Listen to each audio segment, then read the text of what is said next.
Hello and welcome to P Guru's channel. I'm your host Sri Iyer. If you love your idlis and dosas to be made fresh, then you know the challenge in front of you. You have to first soak the ingredients overnight, and then you have to grind them in a mixer, grinder, specialist equipment, and then you have to get it just to the right amount of smoothness, and then you have to again let it soak overnight, pray for it to rise so that the idlis and the dosas will come out just right. Now, after you do all these things, and then you put the batter on idli cooker, and see if they come out as soft as a flour. But someone that you're going to meet today has solved all these problems for you. Meet Mani Krishnan, owner of Shasta Foods. Mani has revolutionized the batter industry, and he brings you fresh batter to a store near you. Hello and welcome to P Guru's channel. I'm your host Sri Iyer. Today we have a very special guest. I'd like to introduce you to Mani Krishnan, the owner of Shasta Foods. Mani, welcome to P Guru's channel. Sri, thank you very much. Thank you very much for stopping by this morning. And it's always a pleasure to see you. And the pleasure is all mine.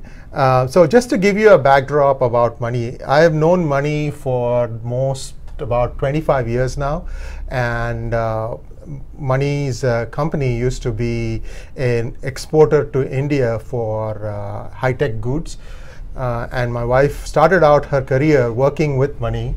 Working for Mani for some years, and then she struck out on her own and has her own dance company. I'm sure to some extent she felt, inspired by how you were running Priya Electronics, and she felt that she could do her own. And thanks for those inspirational days when she was still finding her feet in this country, and so was I. I was 2-3 years older than her, and experienced in the United States. So Mani, I'd like to take you back to before that.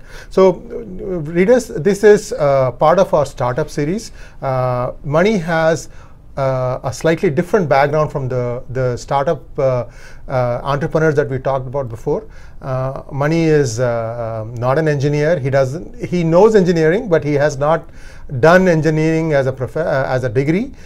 He came to this country. Which year did you come to? I came to this country in 1977. 1977. Yeah. And so what we are going to hear from Mani is an amazing story. I guarantee you this is one of the best stories you'd have heard, because from where he has started out and to what he has achieved today, it's like a fairy tale to me. So Mani, let's start from your first foray into the United States. You came in 1977. So what did you do at that time? 1977, basically I have a master's degree in accounting. I started working for a couple of electronic companies. Verbatim was my first job. Then I worked for Cume, which was in the printer business. Then I worked for Recal Vedic, which was in the modem business. Right. So these are the 3 electronic high-tech companies which I started my career. Then at that point of time, I did not like the routine that I was getting into.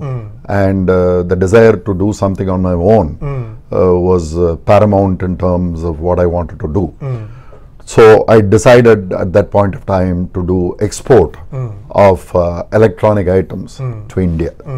That was my first effort in terms of getting out of working for someone and trying to work for myself.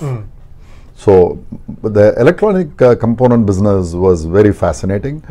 I learned most of my knowledge about PCs and components from a company called PSI Data. Processor Systems India, those are the days, they were the first people who started the PC. So we, based on their bill of material, we used to buy components and ship it to them. I see. And subsequently... And at that time, what was the customs rate? Customs rate in India, the duty was about 150 to 200%. Okay, so that kind of gives you a perspective, right, how bad things were in the late 70s, early 80s. Yeah. And subsequently, as we grew, we got customers like Wipro, Zenith, HCL, And most of the electronic companies who were in the PC business were all customers of mine. Because there was a big need to understand the Indian regulations and also the ability to put together and consolidate electronic components from the Bay Area. The American companies were not interested in touching Probably the volume was not big enough for them to warrant, I don't know. No, the volume is one. Secondly, you know, the regulations in terms of trying to export to India was very cumbersome. So that was not a sphere which any of the American companies were interested in. So India was really in that socialist mindset at that point. Absolutely, absolutely. So that's what we did, and you know, as we grew, we became a distributor for Western Digital. We shipped a lot of hard disk drives. We shipped mini scribe drives. Then we became a distributor for Intel for the Indian market, and we have sold processors and motherboards right from 286 up to the Pentium. And in 2000, you know, we had a couple of setbacks. In '84, we did a contract manufacturing with one of the companies called Atasi, and we basically assembled even surface mount boards and in India. We were also into software, where there was projects done for the Apple space, etc., through another associate of mine. You know. So, and in '96, what basically happened was, you know, as the liberalization took place in India, the duties came down, and there was a necessity to basically get away from the mold of exporting from here. You had to reinvent yourself. We had to reinvent, and we had to make sure that we are able to distribute within the borders of India. And so we were there from '96 to 2003. 7 years. 7 years. Back to India. Back to India. I was not there for 7 years. I was there only for 2 years, '96 through '98, in Bangalore. And of course, Bangalore those days was slightly crowded. And I don't have to tell you when I say we were able to move from one location to another in a span of 30 minutes. And those are the old dream days, you know. I still remember that. We had our offices in Bangalore in '95 to '97. Right. And I think around the same time we also decided to move from there. Right. We went to Coimbatore, but so let's hear how your journey progressed. So Bangalore, we were there for about 2 years. Then I came back, and then one of my other associates went and spent some time. But it was really tough. Maneuvering, you know, the transaction minefield, as I call it, when you want to do business within the borders of India. And we had a real tough time, and between the lack of margins and the hardware, etc., we ended up folding in the year 2002. So tell me something, how did HCL manage to stay above this noise? HCL, you know, first of all, HCL, you know, I have to, you know, there was a purchase manager called Rajendra Kumar. I still remember him. You know, he was one of the best purchase managers that I have ever interacted in my life. I see.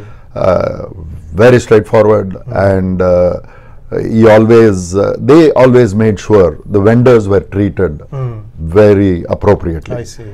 And that made the difference in terms of getting paid for services rendered. I see. And especially in the hardware business, where collection is a very big issue in India, absolutely. HCL will always stand out. I see. And I always used to ask Rajendra Kumar one thing. He'll say, Mani, you know, we make sure you get your payment, because once you get your payment, then I can question you for any lack of service. I mean, that attitude was definitely a different inculcation compared to the others. You know. Wow, wow. Yeah, so back to 2003. Yeah, so 2003, you know, the hardware business going south, I had to again reinvent myself. It was not possible for me to go and work for someone. Absolutely. After being on my own. Right, right. You know, the logic was it's better to be miserable on your own than to be going and working for someone else and being miserable. Of course, I can understand that. You know. So 2003, we decided, the fact that I never went to school in the US, and I had to make sure I still had to make a living in terms of taking care of my family. Right. I decided to get into the food business. We decided to import filter coffee items to begin with. That was our first import. And batter is something which we got into, not because of any vision, by accident. I see. And yet today you are remembered by your batter. Well, that is what one has to believe, that what destiny brings.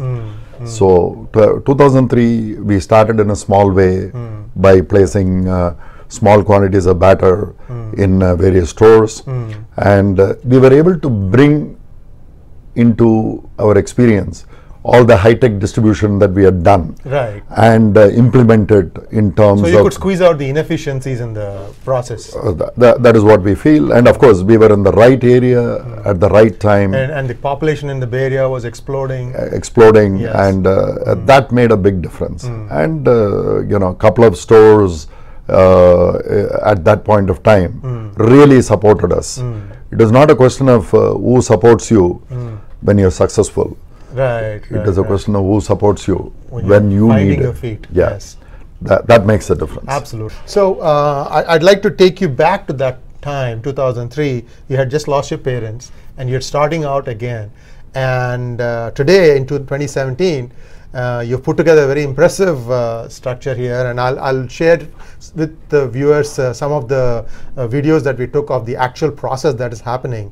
Now, you were sure in your mind in 2003 that when you're starting out new, you're going to again bootstrap your way through this growth.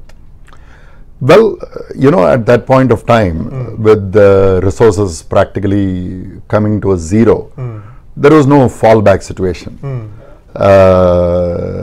Fortunately, we lived on credit cards for a couple of years with very limited resources. And of course, both my wife and children did not expect too much at that point of time. They understood the limitations and the financial constraints that I was going through. So they did not make any big demands, and they were able to accommodate and support me in a very big way.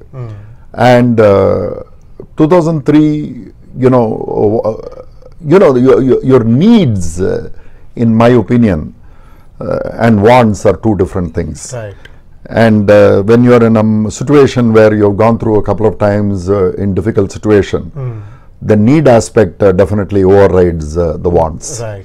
And that made the difference. And in 2003, we started, and about 4 or 5 years, it was a long grind. And once 2008, once we had reached a critical mass, we were able to hire people.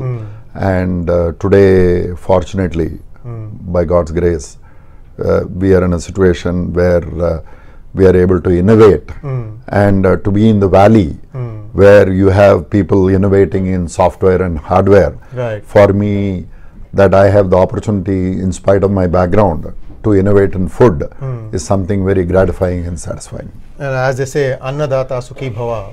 So I'm sure every one of the viewers and the people who consume your dosa, idli batter and so on are wishing you, because I myself tried out the products and I'm extremely happy with them. We've been using it for many years. In fact, accidentally I came to know that Shasta was your brand. I mean, there was a disconnect, our paths took different directions, and then suddenly I realized that it is my good old friend Mani who is doing this. So now let's come back to the present now. Doing organic food, consuming organic food is a big thing these days. So you started out with the basic ingredients, which was the idli batter and dosa batter. And then from there on, I see that now there is a whole slew of products that you have ventured into. So can you share with viewers some of the thoughts in which you're, in some of the directions in which you are heading? So, there are, in the manufacturing aspect, one of the things we are going to make a big thrust is millets. Millets, of course in Tamil is called Sirudhaniyangal, and millets is making a big comeback and revival in India. Millets is much more nutritious. If you have to compare it to quinoa, today you can compare it to quinoa.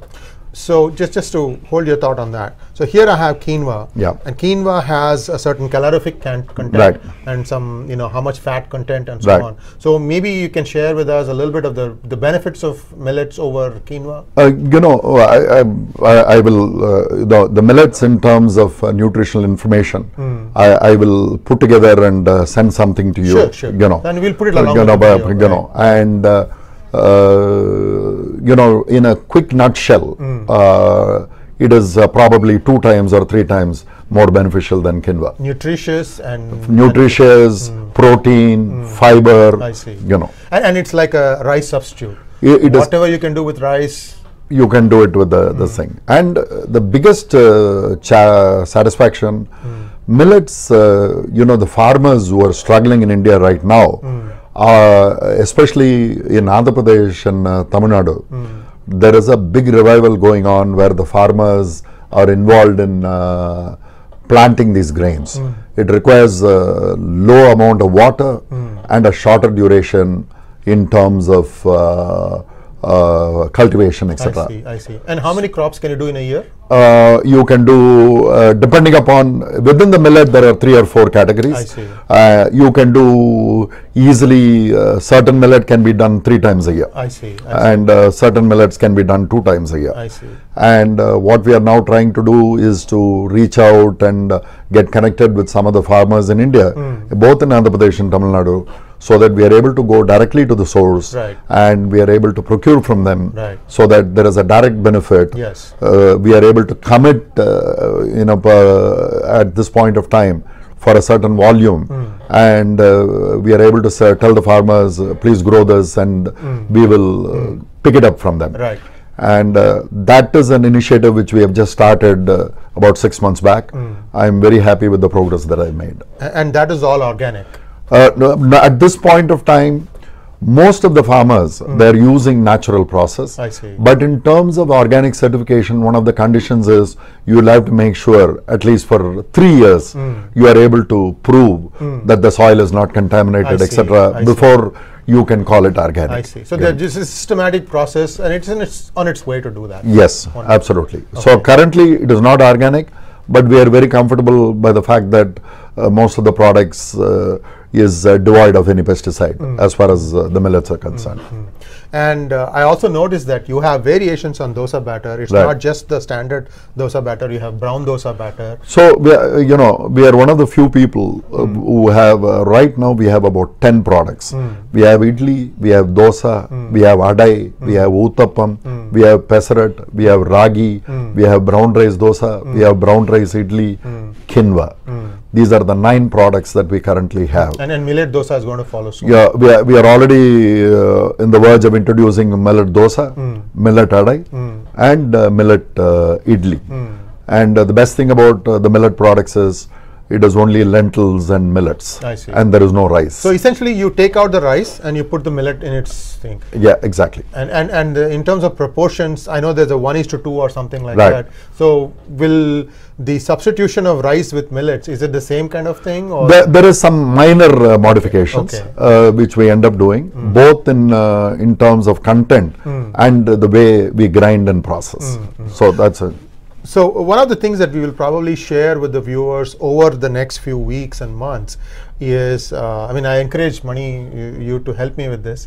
We can have a section, cuisine, where we can start putting out like how to make a certain thing. Yeah. Right. And I have some ways I've connected with some authors who can do a wonderful job, because the proof of the pudding is in its eating. There's a video that goes out, so we'll plan on something of that nature. Absolutely. Yeah. The whole idea as far as the Millet initiative is concerned, we want to make sure in 3 to 4 years, everybody talks about Indian millets and nobody talks about quinoa. That is my objective at this point of time. Not because quinoa is in any way deficient, but it is to make sure the Indian millets gets its due place in the food area. Now, in terms of doing distribution, so the way you are selling the product today, if I understand you correctly, is you have into a lot of Indian grocery stores. Yeah. And you're primarily starting out in California, particularly in the Bay Area. That's where you put down your roots. And then you're now going to LA and probably looking west into Sacramento area and so on and so forth. So maybe a little bit more about how you're growing. See, right now, because of the perishable nature of the product, we are right now in about 10 states.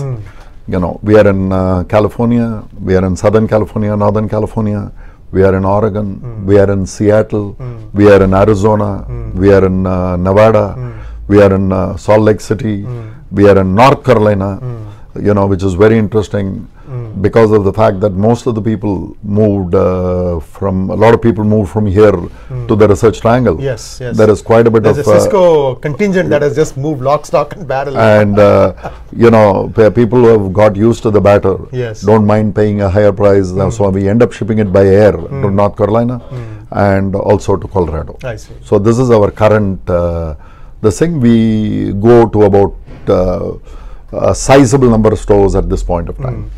And your online store address is? shastaonline.com.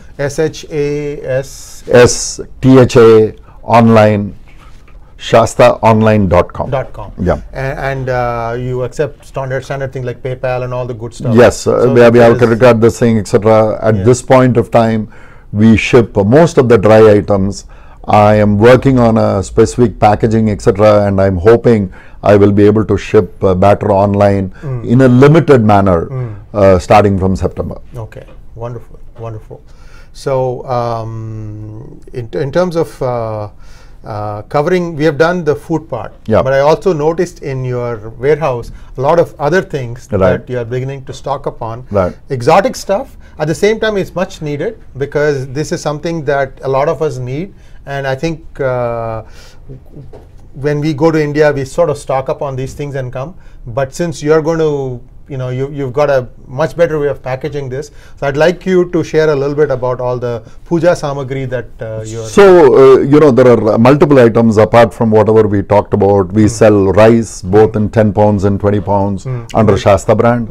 We sell idli rice, parboiled rice, boiled rice, sona masuri rice, sona masuri brown rice, matta rice. And you're sourcing these from? Sourcing this from multiple sources in Tamil Nadu and also from the north. We also sell ambimor rice, which is a Maharashtrian this thing. We sell kali jeera rice, we sell vada kolam rice, we do khichdi rice. And one of the rice we'll be introducing soon is bamboo rice or mungil arasi, which should be coming into the stores by next month. I see. And how is mungil arasi? Is it like basmati kind of thing? Or? No. It, again, I'm going to give you a separate note on that so that you can. Wonderful. Actually, I'd be happy to get this thing initiated in P-Gurus where we have a cuisine section, and I know just the person who I think can help us in this process. I'm kind of jumping a little bit and hoping a little bit, but I will be most happy to help you in this endeavor, because at the end of the day we'll have links to say where do you get the stuff. Here is the final product, because we're going to have videos showing the final product. So please continue. So that is one, and of course then we sell Maharashtrian masalas called Kepra, which we have been selling for the last 10 years. This is because of the fact that I used to live in Bombay and I have some understanding of the kind of masalas that was very popular those days. And then of course grand sweets and snacks. We bring the tokku, we bring the prodi, we bring all the snacks by air. It is not packed in nitrogen flush packs where I'm not sure the kind of quality that will exist after some time.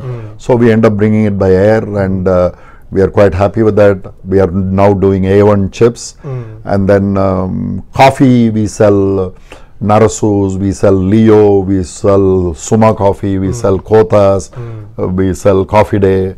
That is the filter coffee segment. Puja items, we sell vibhuti, kungumam, manjal. Then then we sell all the chandan. Right. Then we sell all the puja kits.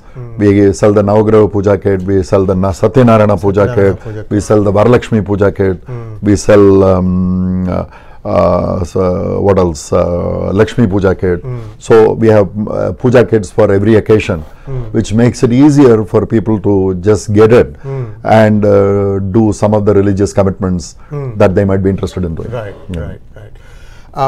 So that's a fairly wide landscape that you're covering, and what's really impressive is that you have organically grown, meaning like you have invested all your profits back into your business.